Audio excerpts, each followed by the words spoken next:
Bonjour ou bonsoir à tous, relativement à l'heure à laquelle vous nous suivez. Merci de choisir Ecclesia TV pour vous informer au sommaire. Le samedi 8 janvier dernier, le traditionnel pèlerinage diocésain de l'Association des femmes de l'Église catholique, AFEC, a été organisé à l'initiative de son Excellence Monseigneur Alexis Touabiloulo, évêque du diocèse d'Agboville et administrateur apostolique du diocèse de Yamoussoukro. Cet événement, qui s'inscrivait dans le cadre des activités conjointes des femmes de ces deux diocèses, a été marqué par une messe présidée par le prélat à la basilique Notre-Dame de la Paix de Yamoussoukro, entourée de plusieurs prêtres. Et puis le lundi 10 janvier dernier, au palais apostolique, le pape François a reçu et présenté ses vœux au corps diplomatique accrédité près le Saint-Siège.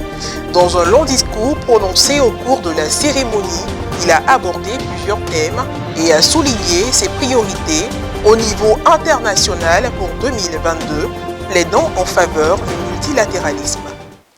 Placé sous l'autorité ecclésiastique de son Excellence Monseigneur Alexis Touabiloulo, évêque du diocèse d'Agboville et administrateur apostolique du diocèse de Yamoussoukro, l'association des femmes de l'Église catholique de ces deux diocèses a organisé un grand pèlerinage le samedi 8 janvier dernier dans le cadre de leurs activités conjointes à la basilique Notre-Dame de la Paix de Yamoussoukro. Pour l'occasion, la messe a été présidée par le prélat, entouré de nombreux prêtres.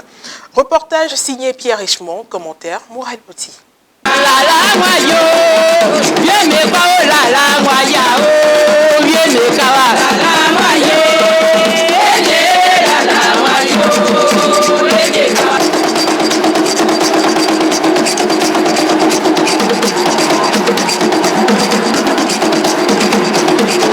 Rassemblés à la basilique Notre-Dame de la Paix de Yamoussoukro le samedi 8 janvier 2022, dans le cadre de la 3e édition de leurs activités conjointes, les femmes de l'AFEC d'Agboville et de Yamoussoukro ont participé activement à la messe, présidée par Monseigneur Alexis Touabiloulo, évêque du diocèse d'Agboville et administrateur apostolique du diocèse de Yamoussoukro, entouré des prêtres des deux diocèses. À l'entame de cette célébration eucharistique, le père Marcelin Oulaï, aumônier adjoint de l'AFEC du diocèse de Yamoussoukro, a lu le message du nonce apostolique en Côte d'Ivoire, Monseigneur Paolo Borgia.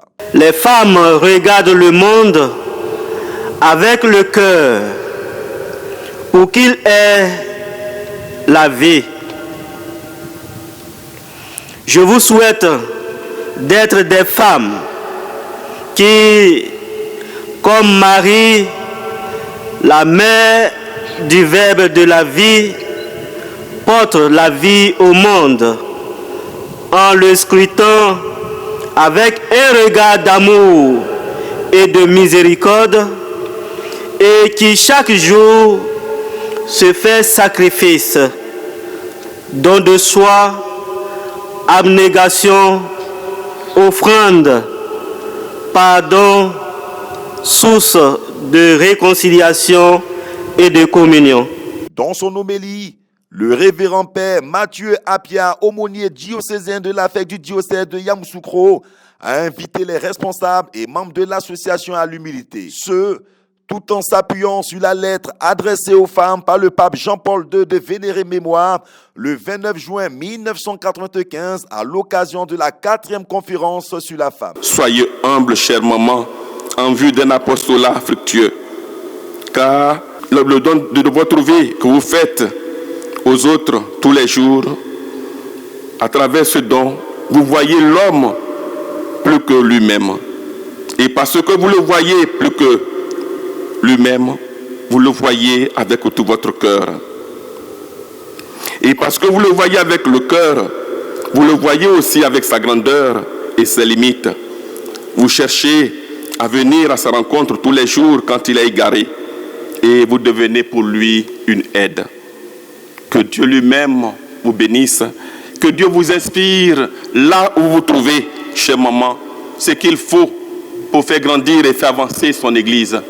Que Dieu lui-même soit votre force dans vos moments difficiles.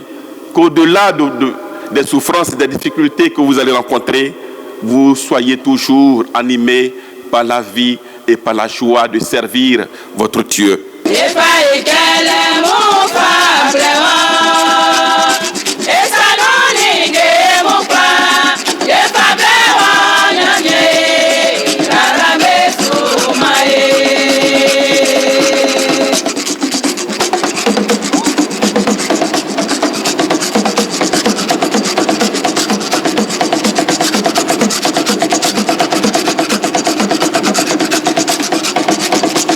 Après la communion, les femmes catholiques des deux diocèses ont eu droit à un temps d'adoration du Très Saint Sacrement conduit par le révérend père Aimé Desplis, aumônier diocésain de l'affect du diocèse d'Agboville.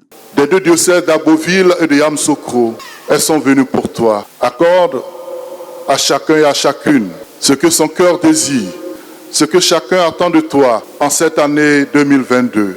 Qu'aucun pèlerin, qu'aucune pèlerine ne puisse retourner le cœur chargé, mais au contraire, le cœur déchargé.